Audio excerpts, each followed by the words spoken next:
Again, Shana Tova. Yesterday, I shared with you one of the great challenges of our time. That in this age of technology and scientific innovation, we have misplaced, or maybe intentionally replaced, the sacred in our lives. We have embraced modernity as a way to liberate us from repression, superstition, and authority. However, in that process, those same forces have subverted all that is sacred, all that we believe in, and thus many believe in nothing. I shared with you that story from Elie Wiesel of how we exiled God, dethroned the sacred from our lives. At a time when our world and our families and our very selves need to believe in something more than ever, we don't, or we find it very hard. The goal of Judaism is not to make us believers in a God above. The goal of Judaism is to make us vessels of divine holiness here on earth. It's not about God. It's about godliness, the pursuit of the sacred. Godliness is what you do, not what you pray to. And so this morning, or now I guess this afternoon, I want to offer you 5 specific ways that we can reclaim the sacred in our lives. 5 spiritual resolutions for the new year. Rabbi David Wolpe observed that the best resolutions are elastic. They cannot be broken with a single act. If you swear never to touch red meat, then one burger ruins the resolution. If, on the other hand, you pledge to eat healthier food, each day you have a chance to fulfill that resolution anew. So with that as a guide, let me offer you these 5 ways that we can reclaim the sacred in our lives. 5 ways that we can act with godliness towards others, godliness towards ourselves. 5 ways that we can bring God out of exile and seat God next to us on a throne of the sacred in this new year. Number 1, choose people al chet shechatan. We're just going to start the whole thing. No, just kidding.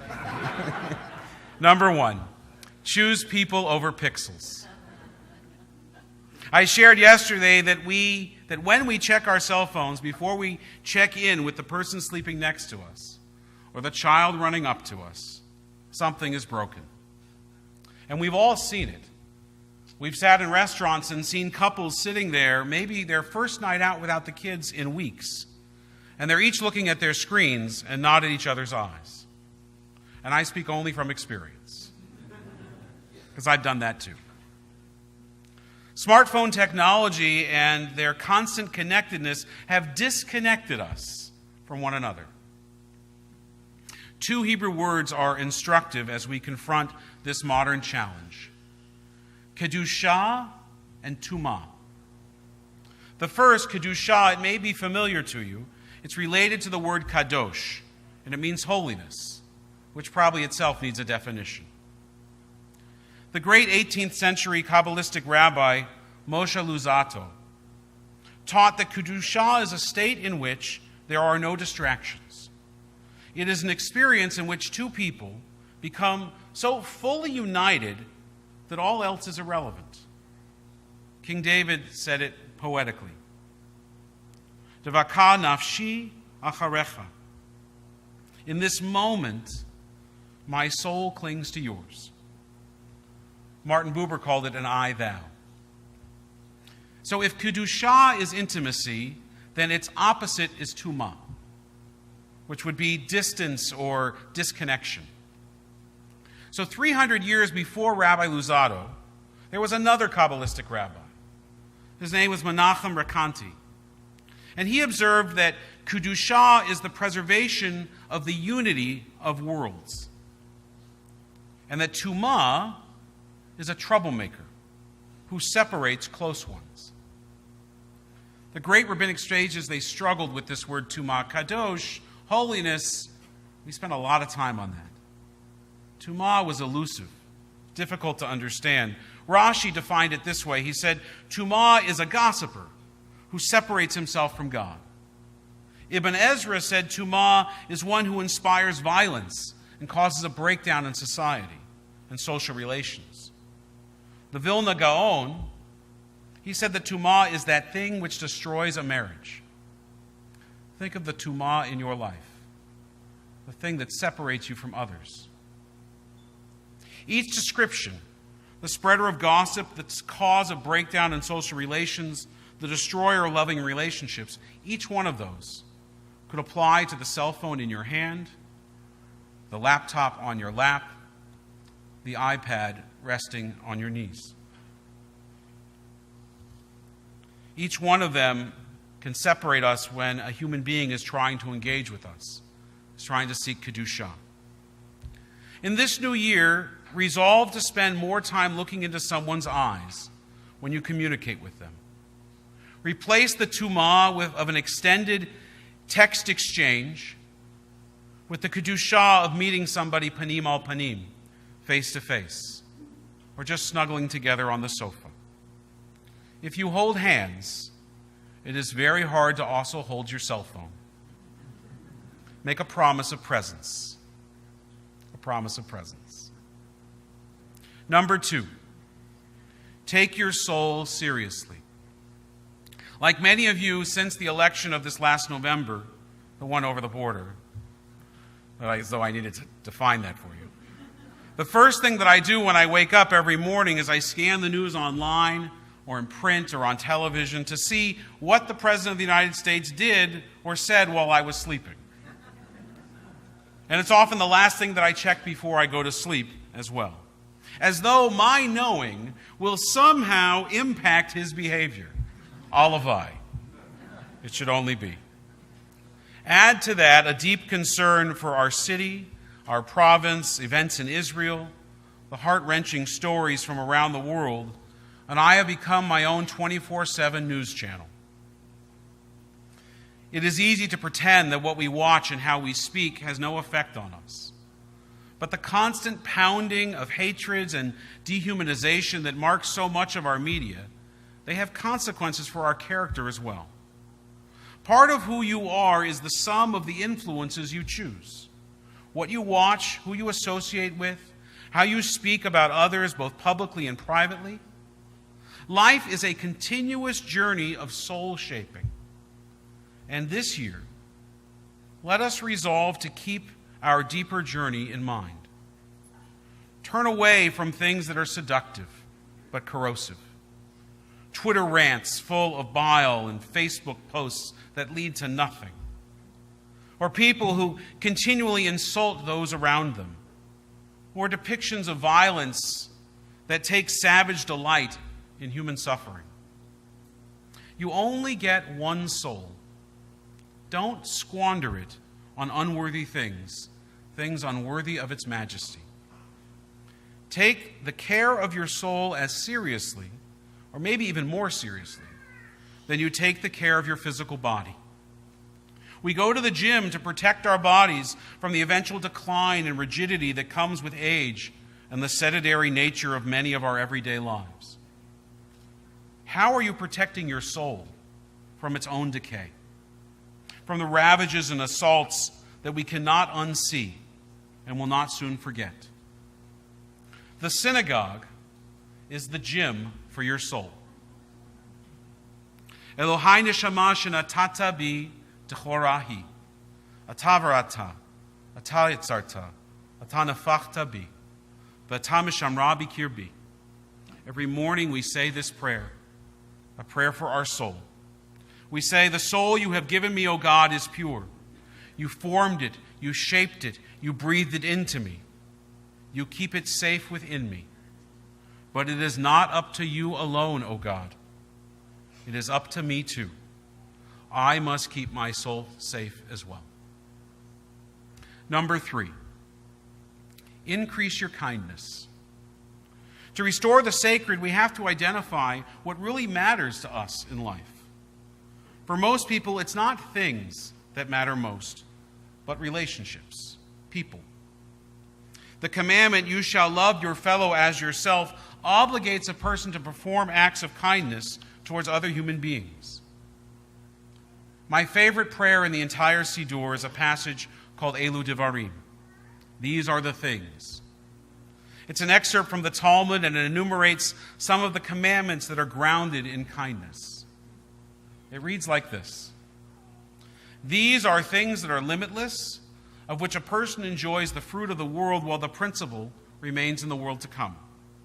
They are honoring one's father and mother, engaging in deeds of compassion, arriving early for study morning and evening, dealing graciously with guests, visiting the sick, providing for the wedding couple, accompanying the dead for burial, being devoted in prayer, and making peace among people. They are each commandments based in kindness and love for your fellow." Let's take just two of them: welcoming the guests and accompanying the dead for burial. In the scaffolding that Judaism provides for living a life rooted in kindness, these two acts manifest in making people feel comfortable in uncomfortable situations. Is there a more sensitive act of kindness that you have ever experienced than somebody making you feel comfortable when you're uncomfortable? People want to matter. They want to feel a sense of belonging, of acceptance, and we have enormous power to provide those things to others. Maybe we're the only ones that can. In this new year, let us resolve as a congregation and as individuals to greet each other when we come into this building, particularly the stranger, the new face amongst us. Everyone can help hand out prayer books, can help a person find a page, offer an unfamiliar face a cup of coffee or a cookie from the oneg, a kind word of welcome and shalom. And in this new year, let us also resolve to show up at the Shiva Minyanim of our members, those memorial services that remember their loved ones, not just our close friends. Sign up on the website. You can get an email that tells you when somebody in our congregation has died and when a Shiva Minyan is happening. And then make it part of your commitment to increase kindness by showing up for those who have lost the person who showed up most for them their entire lives. Abraham Joshua Heschel believed literally that this was all that you really need to do. Just show up. You don't even need to speak. He was famous for just arriving at a shiva and just sitting there for an hour or more and then leaving. He went to as many as he could, and he was loved profoundly for doing nothing more difficult than just showing up and taking a seat. Try it. See for yourself. Increase kindness. If you feel, or if you wish to feel, kind, do something good. Do something selfless. The great secret of moral growth is that it often begins from the outside. Rather than your joy leading you to smile, your gentle words, your showing up for others can lead to your own joy, can lead you to joy. Behave generously even when you don't feel like it, or rather maybe especially when we don't feel like it. And the habit will grow, as will our innate quality of kindness. Number 4, choose someone to forgive. It can be hard to forgive. When someone hurts us, we know that we should forgive and that it would make our own lives so much easier if we just let it go. But it's not easy, and we seldom do. Forgiving makes our lives easier. It really does, because we no longer expend the energy or feel the anger on that other. Not forgiving someone, it has been said, is like swallowing rat poison and expecting the other person to die. They are often untouched by our grudge, but we are made far less happy. All of us have legitimate grievances in our lives. Some people are very hard to forgive, but we need not begin with the toughest cases.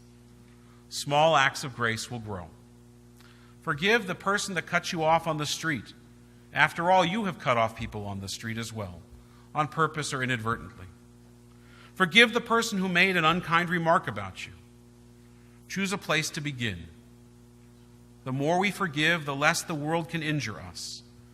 Forgiveness is a soft shield for your soul. And number 5, in forgiving, include yourself. How we relate to others and how we relate to ourselves is often two sides of the same coin. Sometimes the hardest person to forgive is the one who looks back at us in the mirror every morning. Whether it is for opportunities missed, mistakes made, or perceived imperfections that we sometimes carry a grudge against ourselves. As a result, we may suffer feelings of low self-esteem and a host of other negative emotions. When we are more willing to forgive ourselves, this can open the door to forgiving others and make it a bit more easily. Jewish tradition addresses this with a prayer that I am sure you didn't learn in Hebrew school. But it's a prayer that we can say every night just before falling asleep. It reads like this: I hereby forgive myself for getting annoyed or mocking myself for something I did today, or for sinning against myself, whether abusing my body, finances, or damaging my honor, or anything else, whether accidentally, willingly, unintentionally, or intentionally, whether in speech or in action, in this life or any other. And I should not be punished because of what I did to myself. Amen. It's a wonderful prayer. It's therapeutic, it's cleansing, it's purifying. Finishing the day like that puts all things into perspective. Forgive yourself. It sounds simple, I know, but don't think for a second that it is easy. Getting free from the tyranny of past mistakes can be really hard work. But the payoff is health, wholeness, and an inner peace. In other words, you get your life back. Choose people over pixels. Take your soul seriously. Increase your kindness. Choose to forgive someone. And remember to forgive yourself. 5 simple goals for the future. Easy, right? Not so much. We just need to keep on moving, though. Moving in the direction of the divine, toward what is sacred in all of us. Rabbi Yisrael Salanter, founder of the Musar ethical movement, taught, I first wanted to change the world, but I found it too hard. So I tried to change my city. I couldn't do that either. So I tried to change my family. I finally realized that I could only change myself. It is that act of self-repair which attunes us to assisting others, to hearing the sacred, to changing the world. Rabbi Salanter continued that repairing one bad character trait is more difficult than learning the entire Talmud. Achieving practical results requires constant awareness and effort. All change begins with an awareness of the problem and a desire to repair. That's what a New Year's resolution really is. At its core, it's a promise to ourselves, with God as our witness, that we see a problem, that we will endeavor to fix it. The new year is here, and so far we haven't wasted a single day of the future. So here is our chance. Here is our chance to live a more purposeful life. Will we achieve this every day? Of course not. Go back to rule number 5. Forgive yourself first. The key resolution is not to triumph or to always succeed. Resolutions of the Spirit come down to one thought. In this new year, resolve to reclaim the sacred. Ken Yihi Ratzon, may it be God's will. Amen.